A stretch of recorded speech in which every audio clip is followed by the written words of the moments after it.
gente acabou de comentar isso. Eu já fiz isso outra vez. Bom, então vamos lá. Será que a Soninha não vem hoje? Agora, Já tô sentindo falta dela. Às bom, vezes ela chega um pouquinho atrasada, que é, ela fala que ela vamos, sai da aula dela, né? vamos começar a gente aqui então. Lembrando sempre que agora a gente vai sair de recesso, né, o pessoal que está no YouTube, mas no ano que vem a gente deve estar de volta aí gravando e postando esses momentos do Evangelho Terapia, né, para assistir ao vivo, né, a gente lá no Instagram, seac.sjbv, tá bom? Mas a gente vai voltar agora só lá para meados de janeiro, tá joia? Bom, pessoal, eu trouxe então um trechinho do livro Fonte Viva do Chico, que é uma psicografia escrita pelo Chico, ditado por Emmanuel, em que Emmanuel pega uns trechinhos, frases curtíssimas do Evangelho, e em cima dessa frase ele traz algumas reflexões. Nesse capítulo 9, acho que são quase 100 capítulos, né? É bem grande o livro, 100 frases do Evangelho. Esse capítulo 9 está falando, estejamos contentes. Então, o que a gente precisa fazer para estar contente? Nesse momento que está chegando agora a época de Natal, nós estamos em dezembro, chegando essa época de Natal, né? A gente se reúne com a família, a gente se reúne para celebrar o Natal. E a gente precisa falar, né? Estejamos contentes. O que a gente precisa para ficar contente? E aí Paulo de Tarso, né? O São Paulo, ele escreve uma carta para Timóteo, a primeira carta para Timóteo.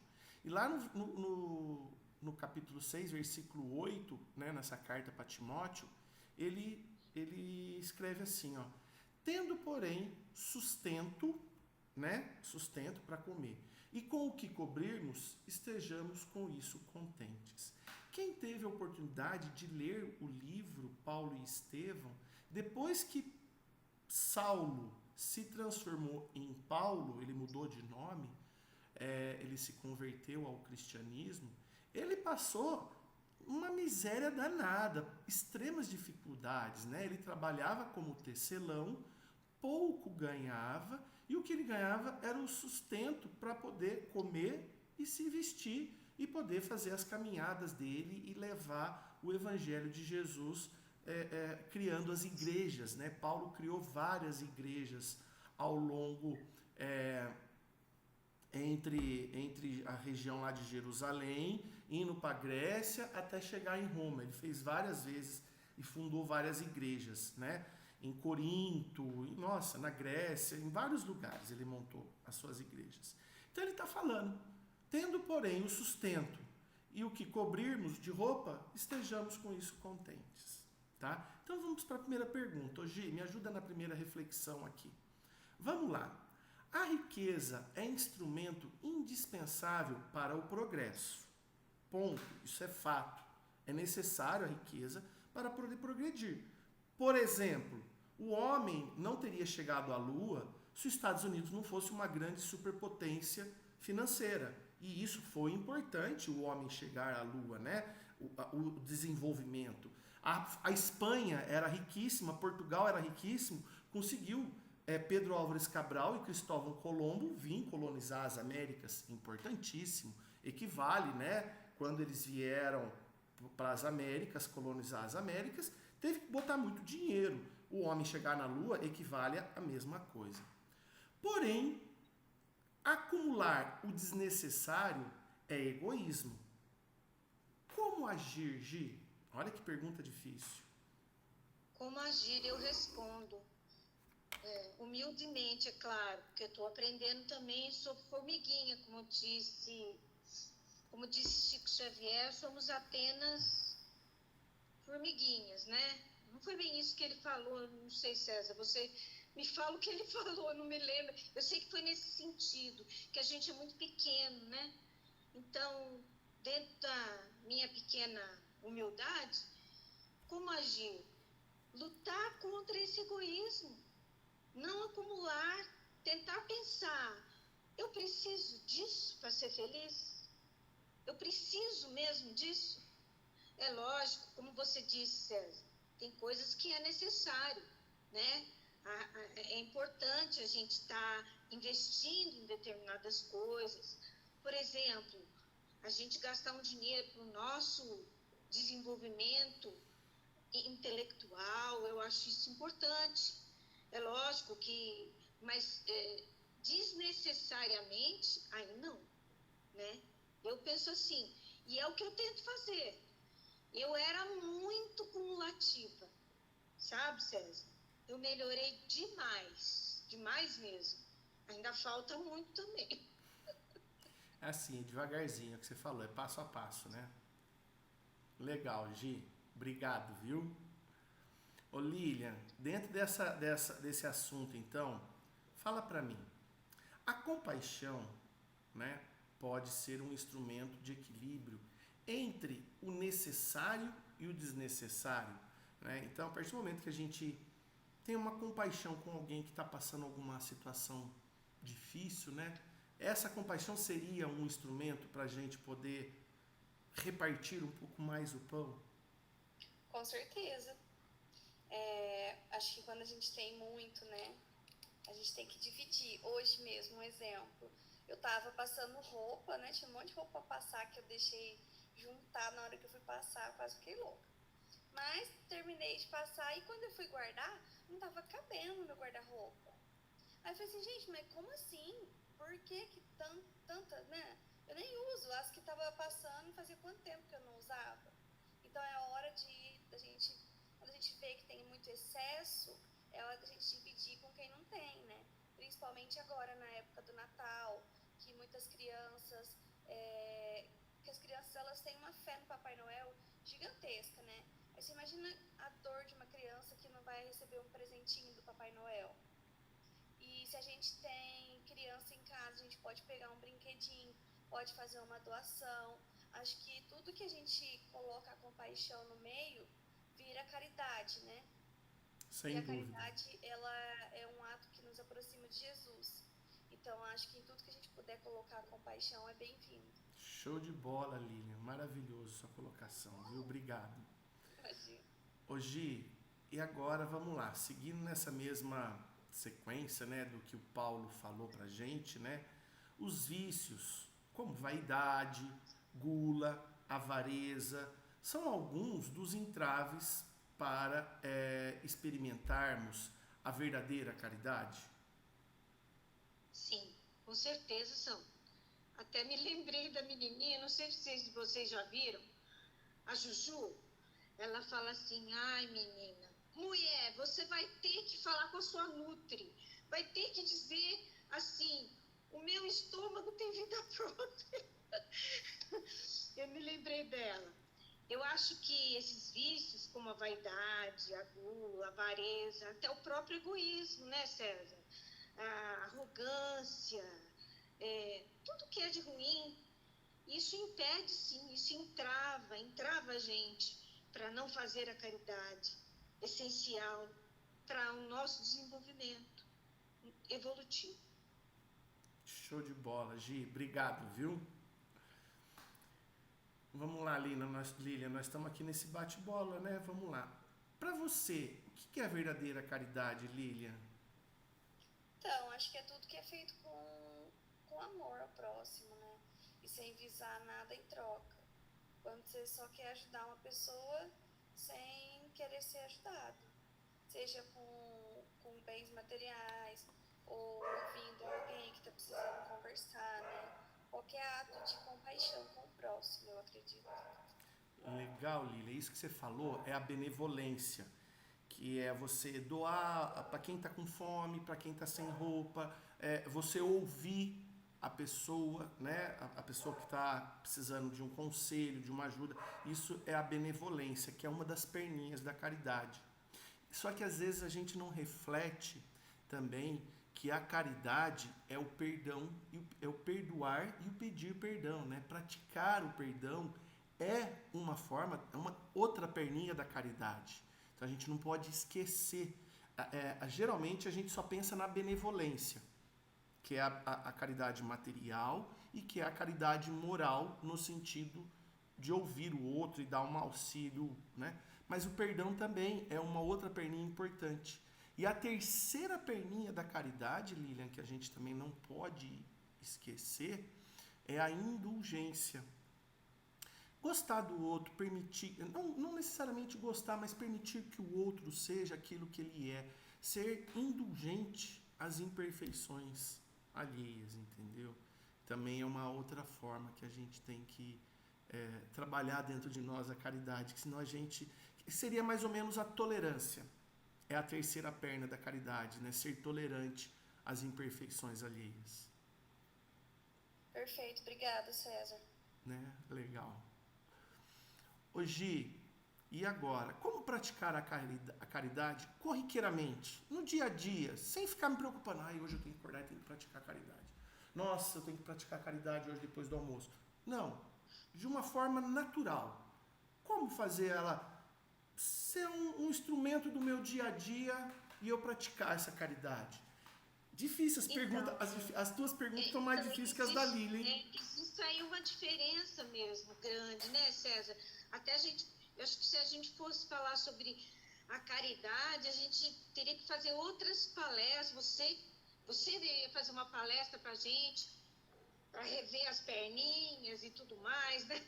Porque a caridade, ela envolve principalmente, na minha opinião,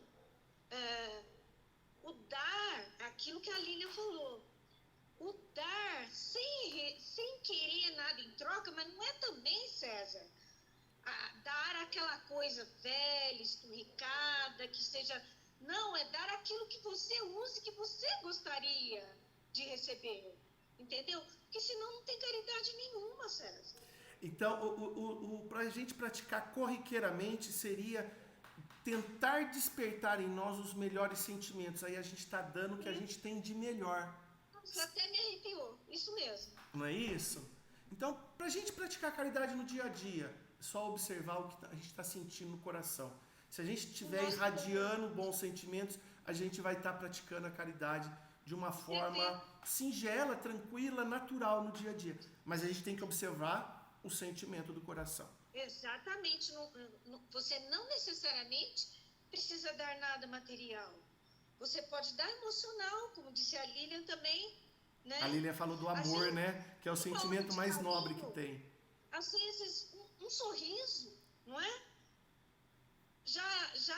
Nossa, você já vai estar fazendo um lindo gesto que Jesus há de realmente computar no seu caderninho de coisas positivas. Show de bola, Gi. Vamos em frente aqui, então. Obrigado, viu? Ô, Lilian, então vamos lá. É claro, Lilian, que pouparmos os recursos conquistados é prudente e gratificante. Né? Poupar, por exemplo, eu ganho 10, eu gasto 7, eu vou poupar esses 3. É prudente, é gratificante, né? É legal, é uma conquista do meu trabalho. Porém, a medida da responsabilidade social se torna mais significativa, né? Quando a gente consegue juntar um pouco mais de recursos, a nossa responsabilidade com a sociedade muda, né, Lilian? Acho que sim, né? Eu não sei quem disse, mas que muito será cobrado a quem muito é dado, né? Uma coisa assim. Acredito muito nisso, César. Quanto mais a gente tem, quanto mais a gente deve, né? Quanto mais a gente tem, maior a nossa responsabilidade com a sociedade como um todo, não é isso? Isso. Se a gente tem muito dinheiro, por exemplo, a gente pode abrir uma empresa, gerar empregos, né? E por aí vai. Acho que poupar é bom, mas ajudar é mais gratificante também, né? E acho que é nessa linha aí de raciocínio. Legal. Hoje eu não estou muito bem com as palavras. Não, tá excelente. Você colocou muito bem, Lilian. Muito bom, é isso mesmo. Não tem mais o que colocar, não. É isso que eu penso. Perfeito. Show de bola. Agora vamos mais em frente, Gi. Vamos lá. Rafa, próxima perguntinha. Damos o que temos. Temos o que damos. Tá? Então, tudo que a gente dá é porque a gente tem. Eu não vou dar o que eu não tenho. Mas a gente só tem verdadeiramente aquilo que a gente dá. Portanto, buscar dentro de si os mais nobres sentimentos pode ser um valioso mecanismo para praticar o verdadeiro altruísmo, né? E se libertando do egoísmo. Faz sentido isso? Fala um pouquinho sobre essa colocação. Faz totalmente sentido. Se a gente não dá nada é porque a gente não tem. A gente tem um coração duro, de pedra, né? Eu posso ter muitas riquezas, mas eu não dou, sou avarento. Exatamente isso. Eu acho que é sim um instrumento, um mecanismo maravilhoso para que a gente pratique mesmo o verdadeiro altruísmo, né? E é aquilo que aquela frase popular diz, né, César? Aquela coisa de, eu acho que a gente colhe aquilo que a gente planta. Então, por que não plantar harmonia, amor, carinho, fraternidade, né? E a gente tem que plantar tudo de bom, porque a gente vai estar fazendo bem, não só para o outro, mas para a gente mesmo. Show de bola, Gi. Obrigado. Acho que tem mais uma pergunta, lá. Acho que é a última, Lilian. Ô Lilian, por Paulo, né, quem trouxe, São Paulo, né, quem trouxe isso aí, né, para que estejamos contentes, o que devemos fazer? Acho que ser gratos, né? Porque, como ele falou, se a gente tem um teto sobre a nossa cabeça, se a gente tem o que comer, se a gente tem onde dormir, a gente já tem que agradecer e já tem que ser feliz, porque a gente já é mais rico do que muita gente por aí, que não tem nada disso. E a gente acaba não dando valor, né, para as pequenas coisas. A gente só dá valor quando a gente perde, infelizmente. E eu acho que isso é uma coisa que a gente tem que mudar internamente, porque muita gente acaba buscando a felicidade durante toda a vida, né? E fica, quando eu me formar eu vou ser feliz. Quando eu conseguir uma casa nova eu vou ser feliz. Mas por que não ser feliz agora se você já tem os mecanismos para isso?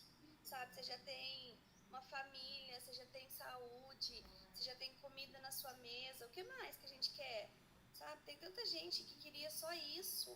Agora, o Natal mesmo. O Natal mexe muito comigo, porque na minha família a gente se reúne, a gente faz churrasco, né, faz um monte de comida, doce, e eu fico pensando naquelas pessoas que não vai ter um prato de comida para comer no dia 25 de dezembro, sabe? Eu fico muito chateada com isso.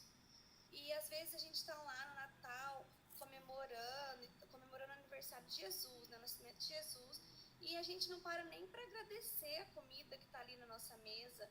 Muita gente está lá bebendo, se divertindo e esquece o verdadeiro propósito de tudo isso, né? E eu acho que quanto mais a gente agradece, mais feliz a gente é. E que a gente possa praticar isso não só agora, né, no Natal, mas durante todos os dias da nossa vida, levar isso pro ano que vem e colocar como mantra mesmo o agradecimento diário nas nossas vidas. Maravilhoso, Lilian. Acho que acabou as perguntas, né, Rafa? Você quer fazer mais alguma colocação, Gi? Eu quero dizer que a Lilian é uma menina linda de viver. A Rafinha também. Você, César, é uma coisa fofa. Eu quero dizer Obrigado. que eu sou muito grata, porque eu aprendo muito com vocês e eu fico feliz da gente estar podendo trocar, partilhar essas nossas opiniões. E sabe, Lilian, fazer dessas suas palavras,